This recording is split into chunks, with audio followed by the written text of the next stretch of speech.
Monsieur Doucherif Diouf, secrétaire d'État au Sénégal et de l'extérieur, Makouba, sous-préfet de l'arrondissement des Parcelles Assainies, Jaraf Youssoundoy, Madame Dija Maïkot, maire de Abdoulaïka, maire de la commune de Padoua, honorable député Cheikh Ali Bey, maire de Sicap Mbao, Moustapha Diop, maire des HLM, Djibril Sonko, maire de Ziguinchor, Adama Diallo, député maire de Gossas, Khalidou Wagué, maire de Bokidiawé, Yankoba Sonko, PCA du Fonds de développement des transports terrestres, Monsieur Omar Rémi Touré, PCA du FONGIP, Landing Bissan Sek, PCA du Grand Théâtre National Doudou Ndiaye Koumba Rose, Monsieur Barasso, DG du Fonds de développement des transports, Marie-Rose Faye, DGA de l'Agence de développement des petites et moyennes entreprises, Seydou Bouk, secrétaire général de la LONASE, Madame Rouguissou, DG du Chronogem, chers partenaires, distingués invités en vos rangs, titres, qualités et grades, au nom de Monsieur Aboubakar Djamil Sané, maire des Parcelles Assainies, bienvenue à la 2e édition du Festival international des arts et de la culture des Parcelles Assainies. Alors, Aziz sera mon co-animateur ce soir pour vous présenter cette cérémonie. Il y a un grand monsieur de la culture sénégalaise qui est le plus grand ambassadeur de la musique sénégalaise et de la musique africaine. Il s'appelle Youssou, il a l'habitude, en parlant de sa commune Médina qui a vu naître, de dire que Médina, c'est un pays. Alors aujourd'hui, quand on voit cette symbiose des cultures présentes ici, aux Parcelles Assainies, on peut dire que Parcelles aussi de club, parce que le représenté Sénégal, ba bëgg ñu tàccu ñëpp teew yëpp moo xam fu ñu jógee ci Sénégal muy Sénégal fii ak waa diaspora bi nga xam ne aussi yónnee nañu kon tàccu leen seen bopp bu baax. Aziz tey muy Joola, Séeréer, Mandeng, Lébu, Pulaar ñëpp a ngi fi pour célébrer en beauté cette 2e édition de ce festival qui a fini de s'inscrire dans l'agenda culturel du Sénégal. Alors, pour vous en dire un peu plus, je vous prie d'accueillir celui qui est à l'origine de la création de ce festival. C'est monsieur le maire des Parcelles Assainies, Aboubakar Djamil Sané, pour son allocution d'ouverture. Madame la ministre de la Jeunesse, des Sports et de la Culture, Monsieur le ministre des Infrastructures et des Transports terrestres, Monsieur le ministre du Travail et des Institutions, Monsieur le sous-préfet, Monsieur le secrétaire d'État en charge du Sénégal de l'extérieur, Monsieur le commissaire de police de l'unité 22 et l'unité 15, Monsieur le commandant de la brigade des sapeurs-pompiers des Parcelles Assainies, chers directeurs et directeurs généraux, chers présidents de conseil d'administration, chères autorités gouvernementales, chers collègues maires ici présents, chères délégations de la Gambie, de l'Autriche et de l'Allemagne, chers adjoints des conseils municipaux et acteurs culturels de la commune des Parcelles Assainies, chères autorités déconcentrées de l'État, chers parlementaires, cher monsieur l'IF des Parcelles Assainies, monsieur Colli, monsieur le médecin-chef des Parcelles Assainies, chers délégués quartiers de la commune des Parcelles Assainies, chers Badianogor et relais communautaires, chers présidents de conseil concerté de quartier des Parcelles Assainies, chers partenaires et sponsors distingués, honorables invités, chers festivaliers. voici réunis, animés par un idéal qui transcende les frontières et valorise nos différences. La deuxième édition du Festival international des arts et de la culture des Parcelles Assainies se présente comme un carrefour de convergence des richesses humaines et des aspirations élevées de notre époque. Ce festival s'articule autour de trois axes majeurs: la diversité culturelle, l'économie créative et le Jubal Jubanti. C'est éthique qui mêle éthique, civisme et intelligence civique. Le thème de cette édition n'a rien de fortuit. La diversité culturelle, vecteur de développement de l'économie créative, avec pour sous-thème le Jubal Jubanti, nous invite à réfléchir sur un postulat essentiel. La diversité culturelle est notre matière première. L'éthique est notre guide et l'action le moteur du changement. Dans ce temple dédié à l'art et à la réflexion, nous affirmons cette vérité universelle. Lorsque l'économie créative est guidée par l'éthique et nourrie par la diversité culturelle, elle dépasse l'ambition économique pour devenir une vision holistique. Cette vision réconcilie le beau et l'utile, le local et l'universel, l'art et la responsabilité. Chers festivaliers, la créativité est une lumière, l'éthique une boussole et la diversité une richesse inépuisable. Ensemble, elles soutiennent l'économie que nous pouvons appeler l'économie créative, parfois surnommée économie mauve ou orange. Plus qu'un levier économique, cette économie est une stratégie de développement qui transforme nos imaginaires en opportunités durables. Aujourd'hui, nous célébrons l'art et la culture, non seulement comme expression vivante, mais aussi comme moteur d'une économie responsable. Avec le Jubal Jubanti, nous affirmons l'importance de l'éthique qui nous guide vers le respect des lois, la solidarité et la justice. Du civisme qui nous rappelle nos responsabilités en tant que citoyens, de l'intelligence civique qui nous incite à agir collectivement pour le bien commun. En réunissant des participants de tous horizons, ce festival devient une démonstration vivante de cette intelligence civique. Il illustre comment l'art et la culture adoucissent les tensions et renforcent les liens entre les communautés. Avec une éthique environnementale, nous rappelons que la terre n'est pas un simple décor, mais notre maison commune. Un héritage à préserver et à transmettre.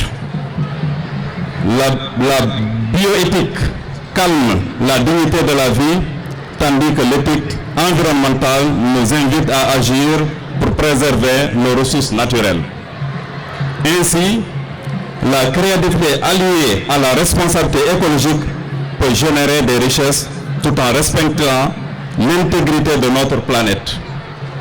Ce festival se veut également une célébration de la diversité culturelle, riche de langues, de savoir-faire et de traditions.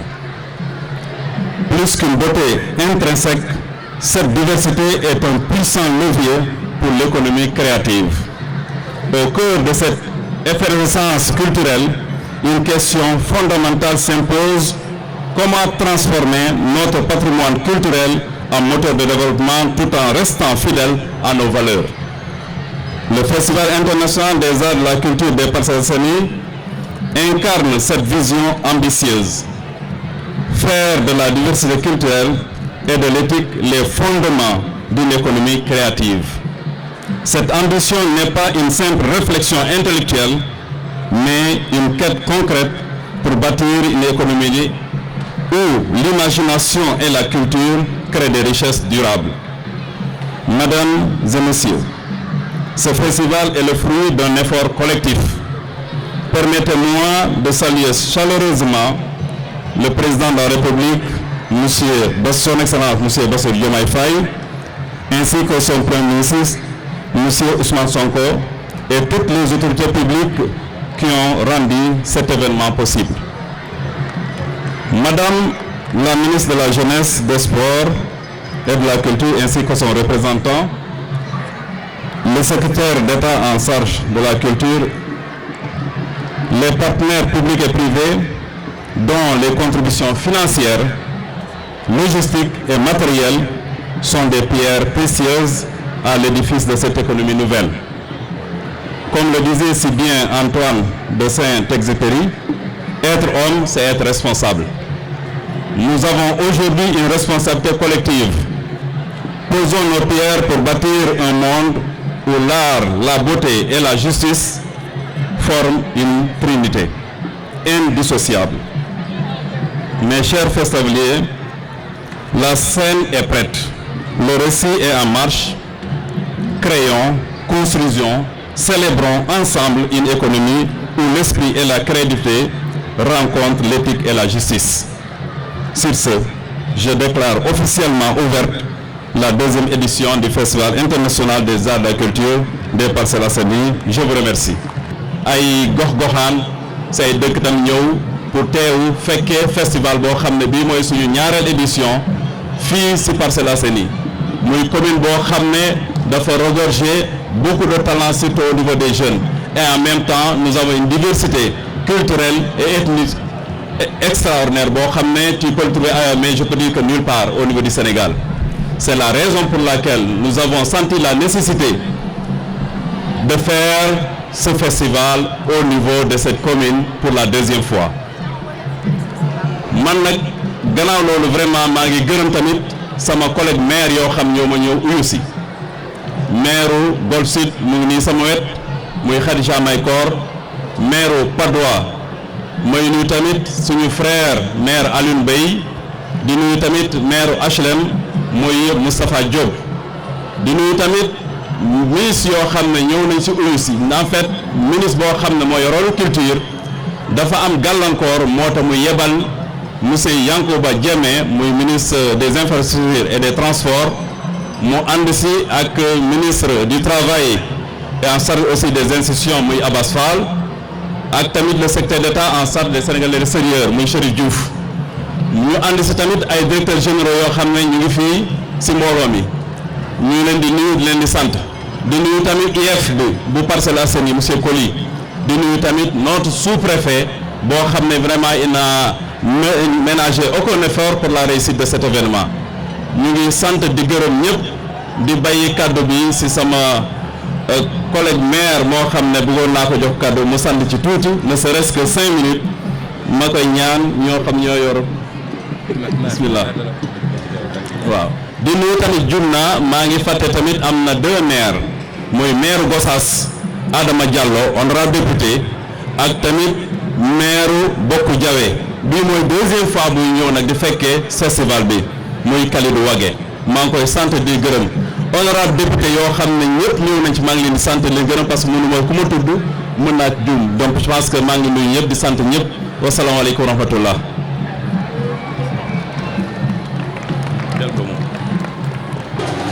Auprès de mon frère, mon collègue maire, monsieur le maire Aboubacar Djamil Sané, maire de la commune des Parcelles Assainies. maa ngi lay nuyu monsieur le maire, à travers toi may nuyu toute la commune de Parcelles. di nuyu aussi tous nos ministres ici présents, nos honorables députés, tous mes collègues maires qui sont présents, nos directeurs généraux et tous les invités à vos rangs, grades et titres. Je suis heureuse d'être là parce que tey on parle de la culture. Et comme li ñuy wax, la culture est au début et à la fin de notre vie et elle traverse notre existence. L'art et la culture mooy li nga xam ne dëkk boo dem boo ko laajee lan nga am lu gën a original ñu ne la c'est son art et sa culture. kon tey bu ñu dajee fii aux Parcelles Assainies, de célébrer l'art, de célébrer la culture, de célébrer surtout notre souveraineté. Parce qu'à travers l'art et la culture, le Sénégal a la possibilité d'exprimer toute sa souveraineté culturelle. Monsieur le maire, Aboubacar Jamil Sané, félicitations pour cette magnifique événement que vous avez l'honneur d'organiser ici aux Parcelles Assainies, mais qui fera écho dans tout le Sénégal. Monsieur le maire, la culture à elle seule peut développer le Sénégal. La culture à elle seule représente plus de 60% des emplois. Lorsque nous parlons aujourd'hui des forgerons, nous parlons de la culture. Nous avons plus de 120 corps de métiers qui sont regroupés autour de l'artisanat, autour de la culture, autour de l'art. Donc il y a énormément de possibilités de développer ce pays à travers l'art et la culture. Oui, vous l'avez dit. La culture à elle seule est une économie vivante, une économie dynamique, mais surtout une économie qui à elle toute seule peut résoudre le problème de l'emploi. Donc nous nous félicitons pour cette journée, nous nous félicitons pour ces 3 jours, mais surtout nous nous félicitons pour le maillage que vous avez fait. Les Diola seront là, les Sérères seront représentés, les artistes comédiens seront là, les chanteurs. Tout le monde a sa place dans ce monde de la culture qui a beaucoup à offrir au monde. Que la fête soit belle, que chacun se retrouve et que surtout on écrive une très belle page à travers ce festival qui doit, je pense, s'ouvrir dans le monde pour accueillir chaque année encore davantage à offrir aux Sénégalais, mais aussi à tous les Parcellois. Merci à vous, monsieur le maire. Personne ne parle. Même le préfet ne peut pas parler aujourd'hui avec le maire. C'est le président qui ne peut pas parler.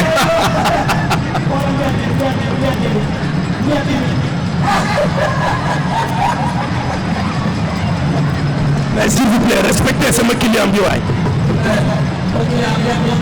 Non, mais attends. Son Excellence, respectez-le. Baax na. Oui. waaw ok waaw bismillah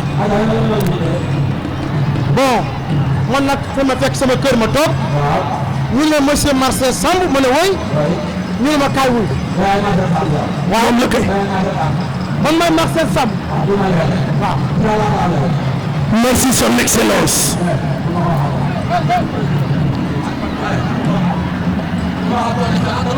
mais yow moytu ma waaw mais li mu ko wax dara nekku si son ok merci président donc voilà sama client bi c'est-à-dire dama bëgg nañu respecter nit ñi kilifa la Marcel Samb mi gars yi dañ koy yëpp kii mooy CC mairie commune Parcelles Assainies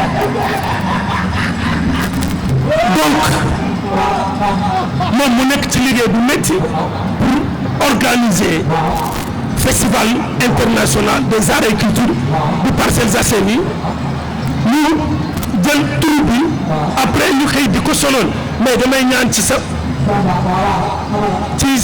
autorité nga bàyyi ko mu dem eggali liggéeyam. Merci monsieur le président. Je vote 2 9 3. Je vote. Voilà monsieur le président.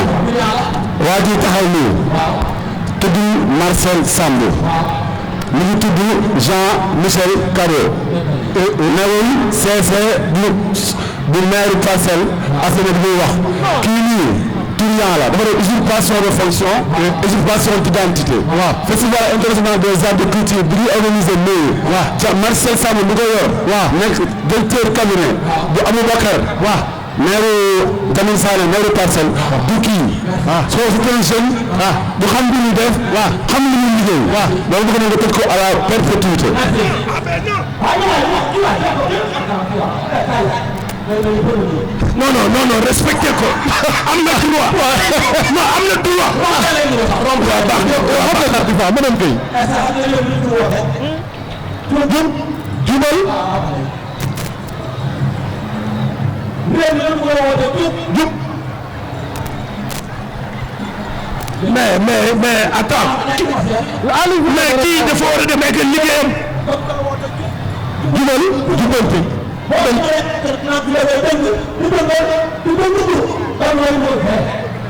waaw merci s'il vous plaît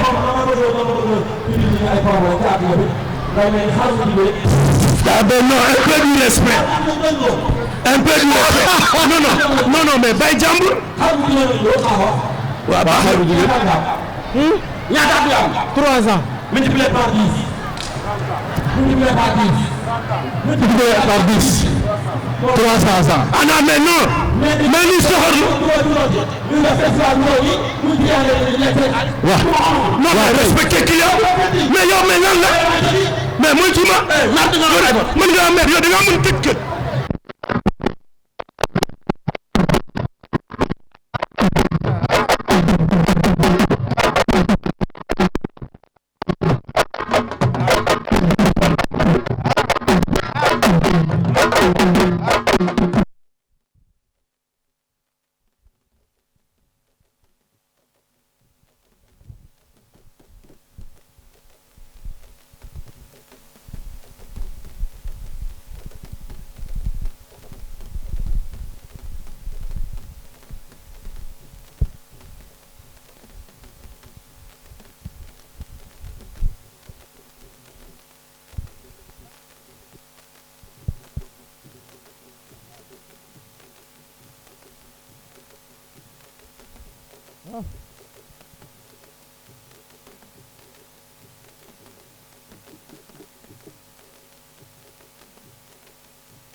la régie ñu ngi jaajëfal technicien yi di ñaan ngeen toog ndax bu lii weesoo am na benn spectacle sons et lumière bu ñu leen préparé avec la directrice artistique Latifa Gueye bu weesoo nag loolu yeneen troupe folklorique yi nga xam ne ñoom ñëpp ñu ngi cosaanoo Parcelles dinañ fi jaar muy fête woo xam ne si diiru ñetti fan mairie des Parcelles Assainies ñoom ñoo leen ko jagleel ko Sénégal jagleel ko àddina bi yëpp pour célébrer sunu cosaan sunu aada mais surtout won aussi autorité yi ak askan wi ne lépp lu jëm ci cosaan ak aada dafay jur comme muy lu ñu tuddee les industries créatives et culturelles ñu gën leen a fullaal gën leen a jox gëdd gën leen a jox dayoo kon ñu daal di jébbal kàddu gi monsieur le ministre Yankoba Diémé ministre des infrastructures des transports terrestres et aériens au nom de madame le ministre de la jeunesse, des sports et de la culture, ministre du travail, de l'emploi et des relations avec les institutions. Monsieur le secrétaire d'État chargé des Sénégalais de l'extérieur,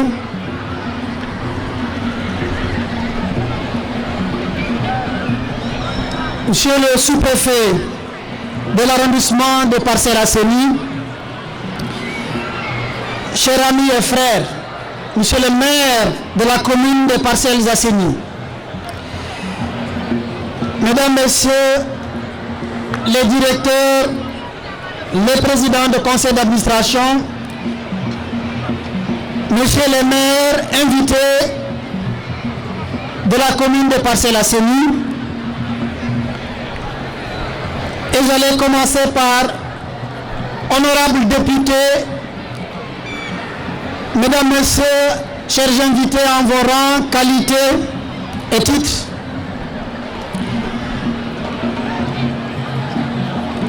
Je voudrais magnifier cette journée qui marque l'ouverture du Festival international des arts et des cultures de Parcelles Assainies et prendre la parole ici avec honneur au nom de Madame le ministre de la Jeunesse, de la Culture et des Sports et vous dire combien le gouvernement du Sénégal est heureux de voir cet événement qui est la deuxième édition du genre s'organiser au niveau de cette commune de Parcelles Assainies. La présence d'autant de ministres du gouvernement à cet événement en témoigne. Nous voudrions féliciter le maire Jamil Sané des Parcelles Assainies.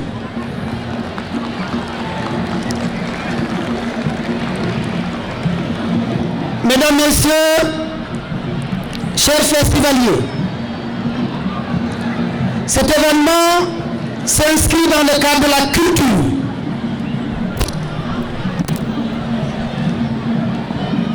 Je voudrais m'assurer que nous sommes tous conscients de l'importance que la culture a pour le développement de notre nation.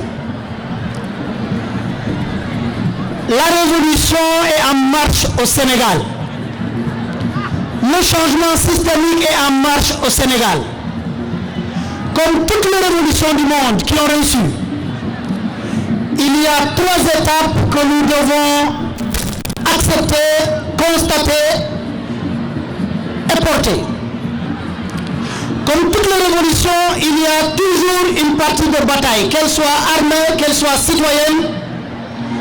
Il y a la partie de la bataille farouche pour la révolution. Nous l'avons tous menée. Il y a une deuxième phase extrêmement importante. C'est la révolution culturelle.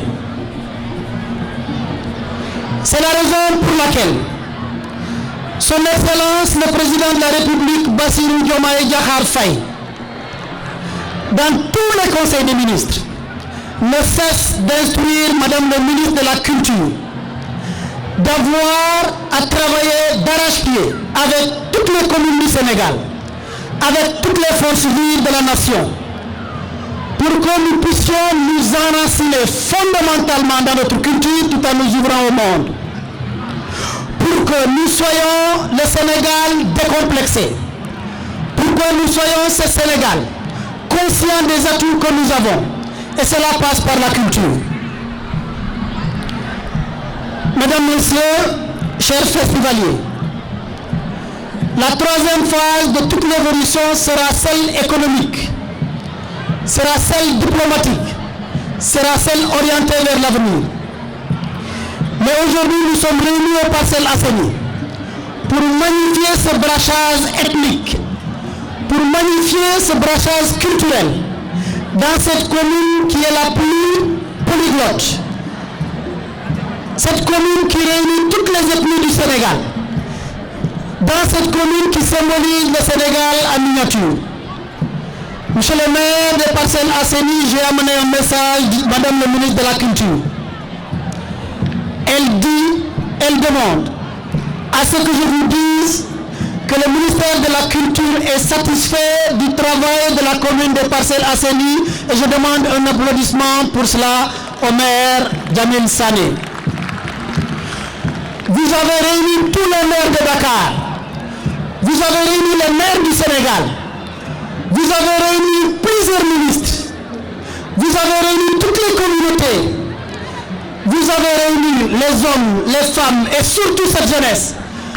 Vous avez permis à tous les sports de se manifester sur ce terrain de Parcelles Assainies. Je pense que tout le monde a compris que nous ne sommes pas là uniquement pour fêter, ni seulement pour danser, mais à travers la culture, que chacun comprenne que nous dansions le Ndaouradine, que nous dansions le Bougoro du Diola, que nous dansons le Tam-Tam Mandeng. Nous comprenons que c'est à travers la culture que nous nous affirmons pour travailler. C'est à travers la culture que nous pouvons rendre ce pays propre.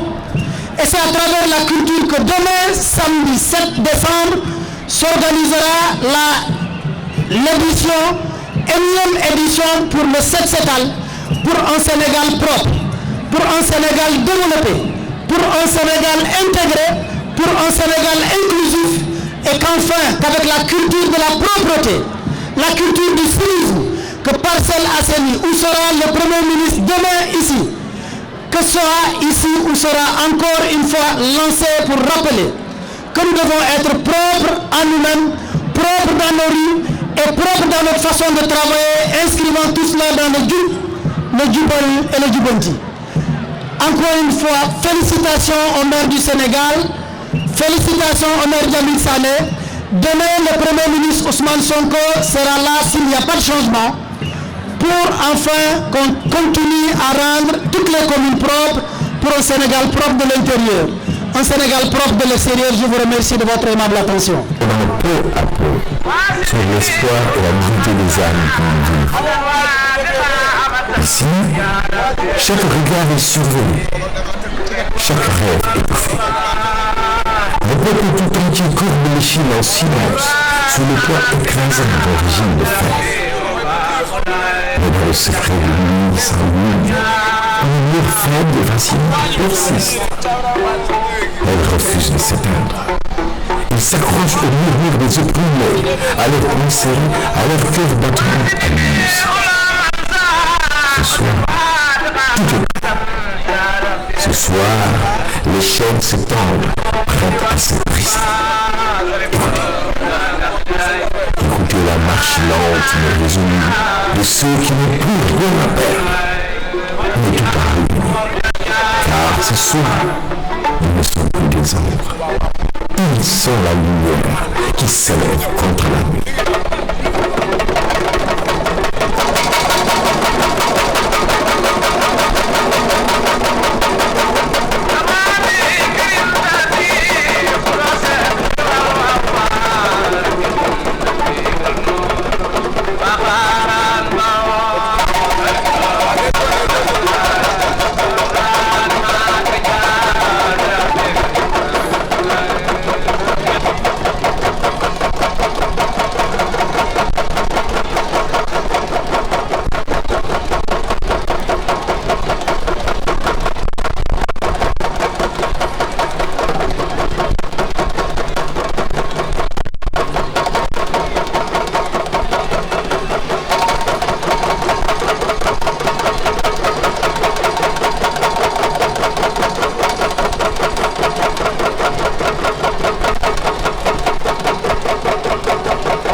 silencieuse, règne un calme trompeur de visages fatigués, des sourires éteints.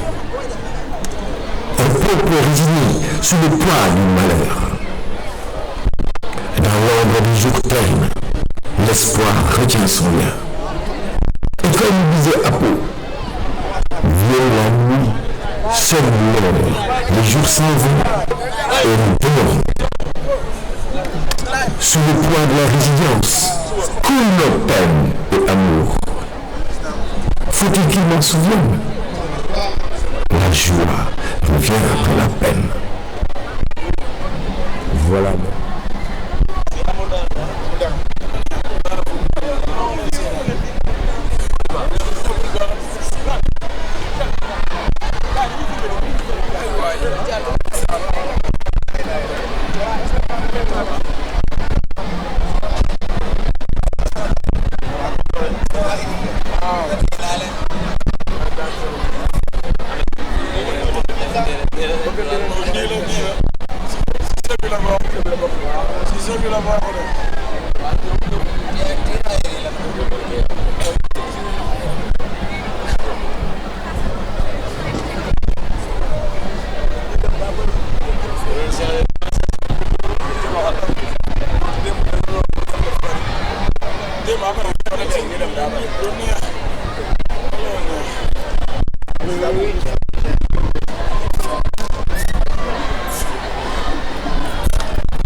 L'injustice s'accumule sous les cieux gris avec des regards fuyants. Comme l'étincelle discrète, une colère noire, naissante, douce, indicible, se fait porter par le vent de la tempête sous le murmure timide d'un peuple en résilience, que résonne l'écho tumultueux de la trompette de la destruction, des chaînes de la dictature. Un jour se lève, rouge comme la flamme dans les rues bondées éclate. Les voix du peuple, les chants se brisent, mêlés aux larmes face au fusil froid.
Avec ses étincelles d'espoir.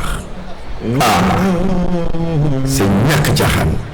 Le nom d'un homme qui a fait don de sa vie à son peuple, emprisonné à tort avec ses acolytes, pour l'amour sacré qu'ils ont pour la nation.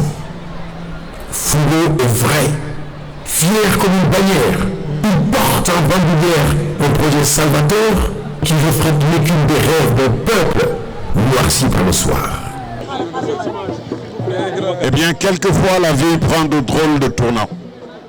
Elle vogue souvent au gré des spirales, négatives, positives, et donnant quelquefois au principal intéressé la fatale impression d'être une simple marionnette, à la merci du fameux cours des événements, d'une trame dont seul le bon Dieu connaît les tenants, mais aussi les aboutissants.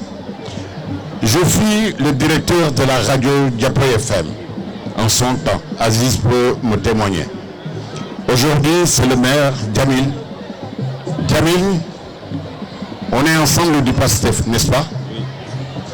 Et ça veut tout dire. Je ne veux pas m'allonger, mais le reste, Dieu seul sait. Et je vous remercie. Je remercie à ceux qui ont pensé vraiment m'honorer, parce que là, ça me va droit au cœur. mbokk yi ngeen baal ma de ci ay kaddu yu ndaw rek ndax lii dafa rafet te monsieur le maire mii defe naa ne ku tudd Pastef tudd ma fa ndaxte kat moom ci boppam kilifa la foofu te bokk na ci yi nga xam ñoo ko door man dama nekk koo xam ne lu Pastef xewle ca la avant sax ñuy wax mairie bi ma nekkoon fii directeur bu rajo Diapoy FM Aziz mi xam na li may wax. Donc lépp luñ ma woo ci fii rek dafay mel ni organisation bi ci boppam man maa ko organiser kon nag maa ngi leen di gërëm di leen ñaanal yàlla Parcelles ca kaw ca kanam billahi wallahi taalaahi ca kaw ca kanam ak monsieur le maire bu leen ko fàtte Jamil du leen nax de lu dëggu rek la bëgg te moom lay def fii ci Parcelles incha allahu rabbi bien merci. Voilà, merci Lamine Ndiaye. Et je disais tout à l'heure que quand vous venez aux Parcelles, vous êtes venu en pèlerinage. Parce que quand même, vous avez marqué de votre empreinte cette commune. Merci encore. Adjaratou Kiné, Lambamba, la grande diva. Adja, loo wax. Yëkkatil ma loolu waaye yow ngeen gunge ko. ñun ñëpp sargal leen ci kattanu borom bi sant yàlla bu baax julli ci Seydina Mohamed sang yi sant waajur yi sant Cheikh Ahmed Bamba sant sama borom kër. Jamil maa ngi lay yëgal ni tey kontaan nañu dama honoré tey lu rëy yi ñoo xam ni yàlla def la leen mu nekk ay kilifa ci aar ndax l'art nous a tout donné soo nekkee artiste pendant 50 ans de carrière kon l'art nous a tout donné suñu yoon moom la ñuy nga joxal ñu ko nag son excellence le président de la République de tous les Sénégalais monsieur Bassirou Diomaye Faye, protecteur des arts et lettres xam nañu lan mooy aar la ñuy dundee ba léegi sama baat ñu ñuy dundal kon xam na ni qu'est-ce que c'est que l'art tey nga honoré nag ñu baax ñi nii bu baax nag son premier ministre monsieur Ousmane Sonko di ku baax torop xam na ni Jamil ak le président Ousmane Sonko gàmmu naar bala ak tubaab bi balaa nga leen a xam ne bete set nga nekk nag suñu maire ñun depuis 1990 maa ngi fii kon soo ñu defalee lu wéy lii ñun dañuy kontaan Lamine mi ci sama ginnaaw maa ngi ko fekk théâtre national Daniel Sorano en 1978 j'avais 19 ans ma ànd ak moom ba léegi kii sama wet mooy sama xarit mooy sama géer mooy sama lépp di seen ñu ànd fépp ci seen yëpp fii ba Amérique mu suñu tàqali ko kon tey Jamil tey daal honoré nga Sénégal ñaani bañ na yàlla ma banaan joobe ñaani bañ na ñaani bañ na yàlla faal rab na xureja gàcc nga laama monsieur Jamil Boubacar Jamil Sané xam nga li nga def yaa rafet xalaat gàcce ngalaama bi àll bi ne tàkk kenn ñemewu fii yaa fi xus jàll kenn gungewu la nga ànd ak son excellence monsieur le président ak Ousmane Sonko ngeen di yor réew mi ba jot réew mi yal na leen jik yal na ngeen am ndam fii ci Sénégal dañ ko dénk ku baax Aïcha ay da lan la dénk daal daa may baam kuy baam sama doom ji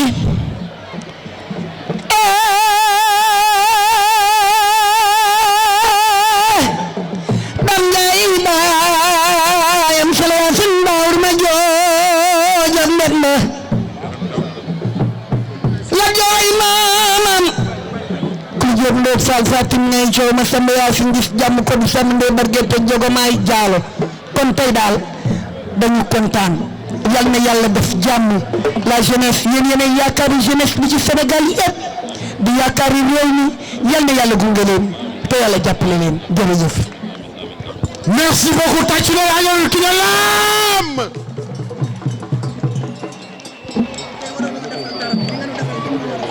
waaw jërëjëf ñu dem nag ci ki nga xam ne kenn dootu ko présenté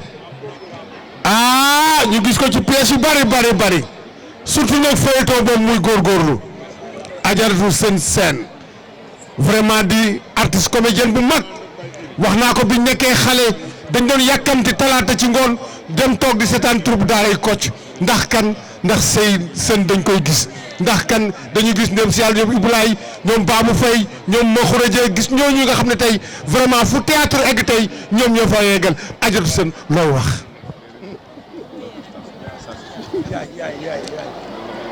kontaan rek fa tubarkalla macha allah kontaan naa mooy Adja Kine wax na lépp ca 80 ba tey noo ngi Parcelles fa tubarkalla macha allah lu yëngu noo ko moom te gannaaw yàlla ak yéen tamit lu nu am aar ko may kon tey boo taxee fii Jamil nga dugg Parcelles xaalis neexul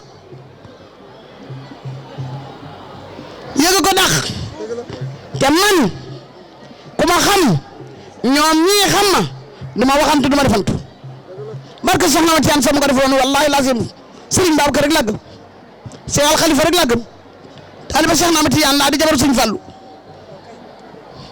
lii dama yàlla defal waaye Jamil li mu def moo dàq lii salaamaaleykum maaleykum salaam nga ñëw ci kër yëpp ñëw nuyoog ñun ñëw nuyu sunu jox ni sunu gëdd fa tubarkalla macha allah wan nga ne ñun ci lañ bokk wallaay dina ci lañ bokk waaye di nga xam ne ci lañ bokk dañ la wax ne la éducation de base kenn ko jàngi ci mairie bi kenn ko jàngi ci bureau da nga koy dem ci sa biir kër te am na nam doon demee mi ngi fi bëgg a yàgg bu triché woon a feeñ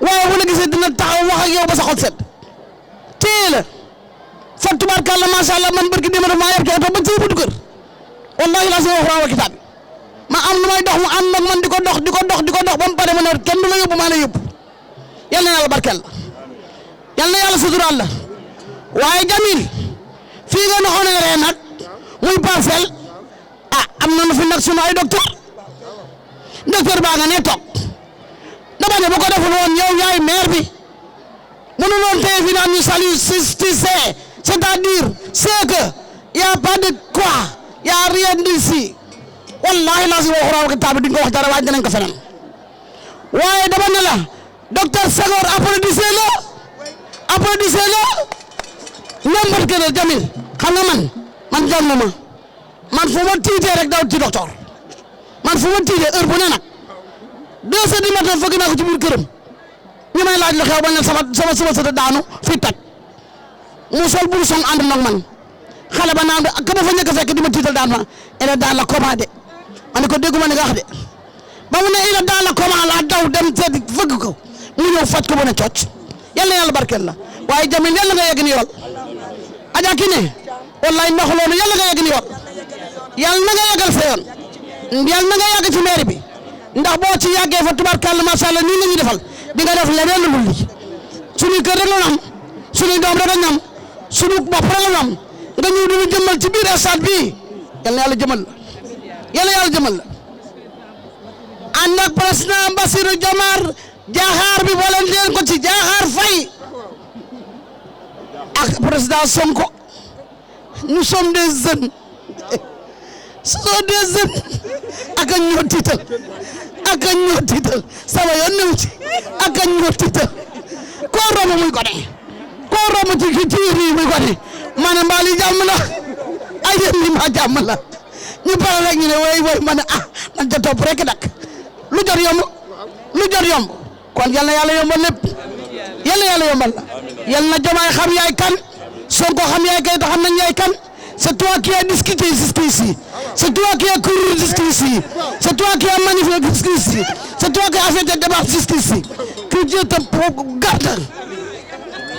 garde ay bu ma jàngoon damay dee su ma jàngoon heureusement jàng na ak ci ma jóge Makka nekkoon na la man